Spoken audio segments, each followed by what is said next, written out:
नमस्कार विद्यार्थ्यांनो, माझे नाव माधुरी राजभर आहे. मी तुम्हाला हिंदी हा विषय शिकवणार आहे. आज विद्यालयात तुमचं स्वागत करत आहे.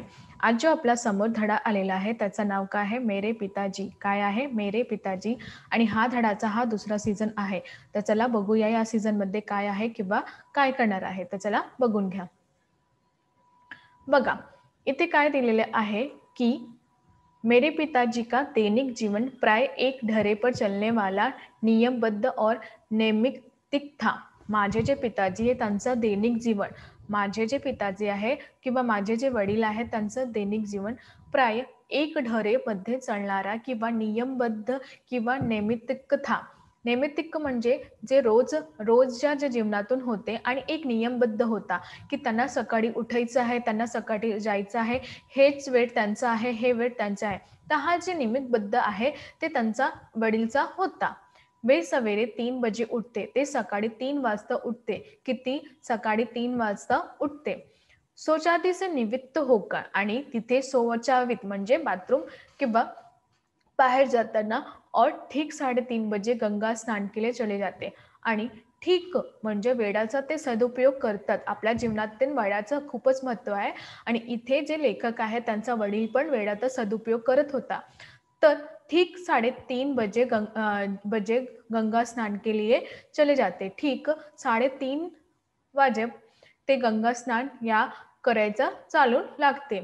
पैदल आते गंगा जी के घर से 3-4 मील के फासले पर होगी आणि त्यातून ते पैदल आते म्हणजे चालत आते आणि गंगाजी यातून तुम्ही बघणार तर 3 किंवा 4 मील फासले होणार.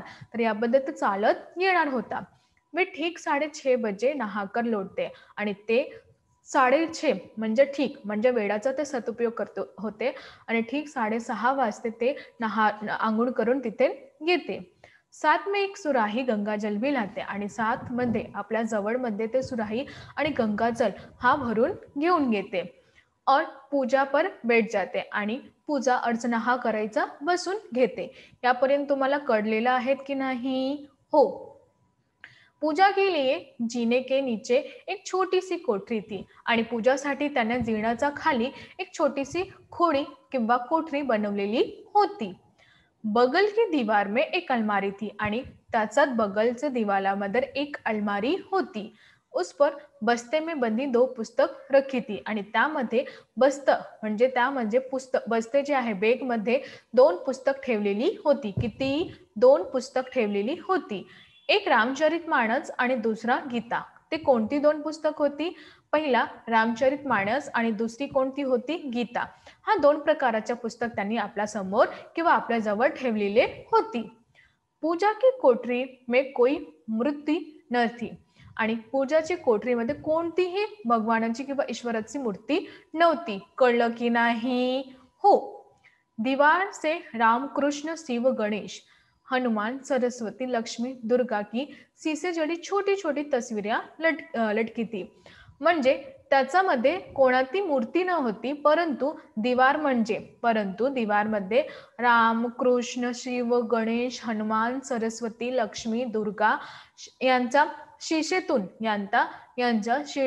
जडून खूपच छोटी छोटी तस्वीरें लागलेली होती. पिताजी को बहुत झुककर उसे कोठरी में जाना होता आणि माझे वडील खूपच लांब होते त्याबद्दल त्यांना खूपच झुकून म्हणजे आपला जो डोक्या आहे त्याला झुकून आतमध्ये जायचा प्रयत्न करते. ते रोज ते प्रयत्न करते. और अब वे उसमें बैठ जाते तो बस इतनी सी जगह बसती की सामने रेहल रखकर उस पर पोथियां खोली जा सके. आणि जेव्हा ते कोठरीमध्ये किंवा जे खोडीमध्ये बसतात त्याबद्दल त्यांच्यापेक्षा इतकं कमी जगह होता की ते बसून फक्त रिहल म्हणजे पता आहे ना, माहिती आहे ना तुम्हाला, जे लाकडीचं बनते ते लाकडीचं बनते आणि क्रॉस होते म्हणजे गुणाकार त्यांचं होता ज्यामध्ये आपण बायबल किंवा गीता किंवा पुराण हा सगळं ठेवतात त्यांना आपण म्हणतो रिहल. आणि उस पर पोथियां खोली जा सके आणि त्याबद्दल कसा ठेवतात की त्याबद्दल त्यांना जे कोठीमध्ये जी पोथी आहे ते आपण उघडू शकतो. वे मानस का नवविवाहिक पाठ करते आणि ते मानसचा नवविवाहिक पाठ पठन करते.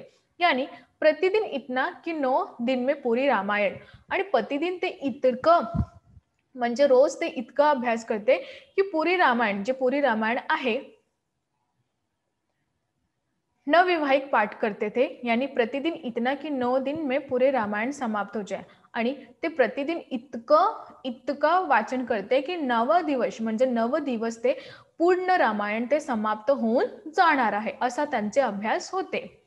उनकी मानस की पोथी में त्यांची मानसची पोथीवर जो अब तक मेरे पास है, जे अजूनपर्यंत माझ्याकडे आहे, ते काय सांगत आहे, जे मानसची जी पोथी आहे ते अजूनपर्यंत माझ्याकडे आहे.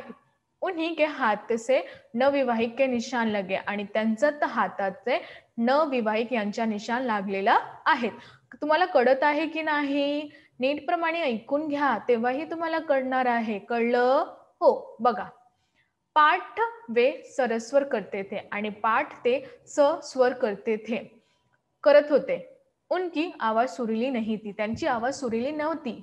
त्यांची आवाज सुरीली होती. मला माहित आहे की तुम्हाला असं कळतं की ते इतकं पडत आहे ते अमानस करत, तर त्यांची आवाज खूपच सुरीली होते. तर इथे लेखकने काय सांगितले आहे की त्यांचे जे स्वर होते, त्यांचे जे आवाज ते सुरीली नव्हते. गाते मैंने उनको कभी नहीं सुना, मी कधीही नाही पाहिले की ते गीत गात आहे, असा लेखकने सांगितलंय की मी कधी नाही पाहिले की त्यांचं गीत ते गात होता. पर उनका स्वर साफ सप्राण और लयपूर्ण था, पण त्यांचे जे स्वर आहे ते खूपच साफ सप्राण आणि लयपूर्ण होते.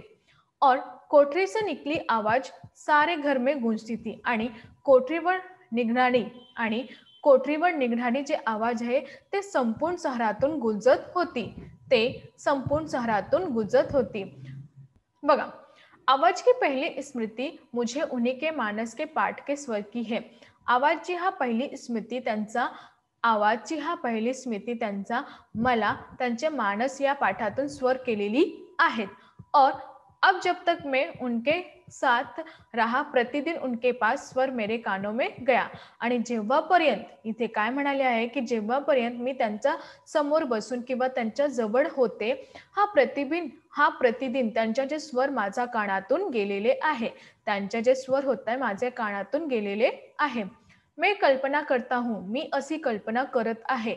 इथे काय म्हणाले आहे, मी अशी कल्पना करत आहे की सोरी में जन्म के पहले, मी अशी कल्पना करत आहे की सोरी में जन्म से के पहले दिन से ही मैंने उनका पाठ स्वर सुनना सुरू कर दिया. इथे काय बोलत आहे की मी असं कल्पना करत आहे, असा लेखक सांगितले आहे की माझी अशी कल्पना आहे की जसा माझा जन्म, जेव्हा मुलं जन्म होतात त्याबद्दल त्यांचं जे 6वा महिना असतात त्यांना आपण काय म्हणतात, सोरी. म्हणजे उत्तर प्रदेशमध्ये त्यांना काय म्हणतात, सोरी.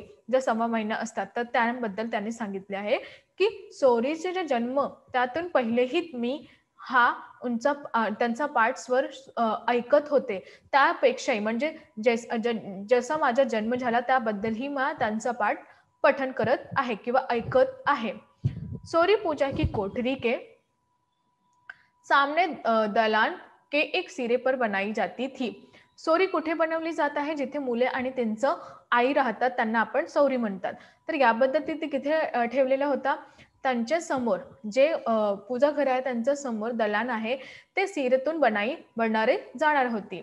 राधा बताया करती थी की, राधा मला असं सांगितले होते की जब मैं बच्चा था, जेव्हा मी मुलं होता, तब चाहे कितना ही रोता, जेव्हा मी कितीही रडू द्या, क्यों ना कोई ना होई, जैसे मेरा खटोला पूजा की कोठरी के सामने लाकर डाल दिया जाता था. जेव्हा मी रडत होता तर कोणीही माझा जे खटोला होता, म्हणजे जे खाट होता, छोटीशी खटोला, म्हणजे त्यांना छोटासा खाट म्हणतात, छोटीशी खटोला माझ्या कोठरीतून मला कोठरीतून घेऊन आणि तिथे टाकून देते की इथे झोपता ते आवाज माझ्या कानातून येते आणि मी शांत होणार याबद्दल. आणि मी चुप हो जाता था आणि त्याच नंतर मी एकदम शांत होऊन जात होता.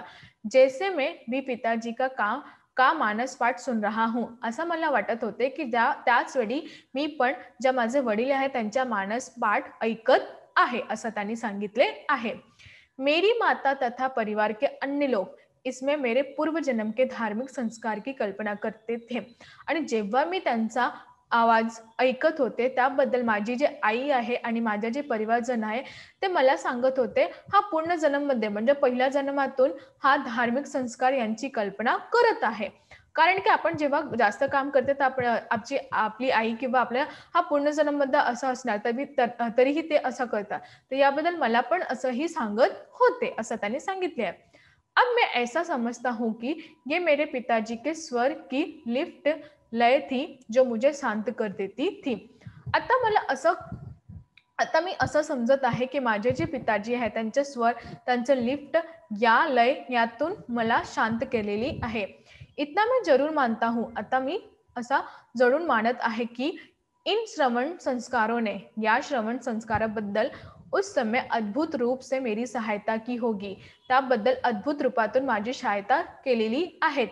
जब मैं गीतों को जनगीता का रूप दे रहा था, जेव्हा मी गीत याबद्दल जनगीतात यात रूप देणार आहे. अवधी भाषा में मानस की शैली में आणि अवधी भाषातून मानसच्या शैलीमध्ये काय दिलेलं आहे, अवधी भाषातून मानसचे शैलीबद्दल असा मी परिवर्तन करून देत आहे. अज्ञात 2 दिन 4 दिन, अज्ञात किती, इथे किती दिवस सांगितले आहे, नीटप्रमाणे ऐकून घ्या. इथे दिवस सांगितले आहे 2 दिवस किंवा 4 दिवस.